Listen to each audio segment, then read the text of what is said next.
भारत के प्रधानमंत्री नरेंद्र मोदी ने बांग्लादेश के नए प्रधानमंत्री मोहम्मद यूनुस का ऐसा स्वागत किया है जिसे दुनिया दशकों तक याद रखेगी। मोहम्मद यूनुस प्रधानमंत्री बनने से पहले और प्रधानमंत्री बनने के बाद लगातार भारत को नसीहत दे रहे हैं, भारत को आंखें दिखा रहे हैं।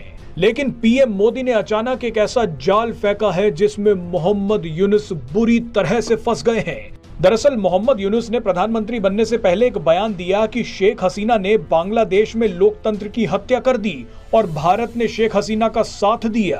अब कोई मोहम्मद यूनुस से पूछे कि अमेरिका की मदद से वो अचानक सत्ता में आ गए, लोकतांत्रिक तरीके से चुनाव जीती शेख हसीना का तख्ता पलट करवा दिया, लेकिन वो आज भारत को लोकतंत्र की नसीहत दे रहे हैं। यानी अमेरिका ने मोहम्मद यूनुस को पूरी तरह से पढ़ाकर भेजा है। लेकिन पीएम मोदी ने मोहम्मद यूनुस को ऐसा बधाई संदेश भेजा है जिसे पढ़कर वो बार बार शर्मिंदा होते रहेंगे। पीएम मोदी ने पहली बार किसी प्रधानमंत्री को ऐसी बधाई दी है जो बधाई से ज्यादा चेतावनी लग रही है। मजे की बात देखिए कि पीएम मोदी के ट्वीट के बाद मोहम्मद यूनुस की अचानक मुश्किलें बढ़ गई हैं। पीएम मोदी के इस ट्वीट के बाद अमेरिका सहित पूरी दुनिया का होश उड़ा। पीएम मोदी ने ऐसा कैसे बोल दिया बांग्लादेश को। जो अमेरिका बांग्लादेश का साथ देता था वही अमेरिका को सबसे बड़ा झटका लगा। मोहम्मद यूनुस को हटाने तक की मांग शुरू हो गई है। अब आप पीएम मोदी के शब्दों को ध्यान से देखिए। पीएम मोदी ने लिखा कि प्रोफेसर मोहम्मद यूनुस को उनकी नई जिम्मेदारियों के लिए मैं शुभकामनाएं देता हूं। हम उम्मीद करते हैं कि बांग्लादेश में स्थिति जल्द सामान्य होगी। हम चाहते हैं कि बांग्लादेश में हिंदुओं और अन्य सभी अल्पसंख्यक समुदायों की सुरक्षा की जाए। अब आप इसे सहयोग ही कहिए कि पीएम मोदी के ट्वीट के बाद मोहम्मद यूनुस के पीछे बांग्लादेश के ही लोग पड़ गए हैं।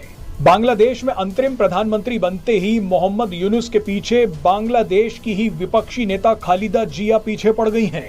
खालिदा जिया वो हैं जिन्होंने छात्र नेताओं के साथ मिलकर शेख हसीना को हटा दिया, लेकिन इन्हीं छात्र नेताओं ने चुपचाप मोहम्मद यूनुस के साथ हाथ मिला लिया, खालिदा जिया को धोखा दे दिया।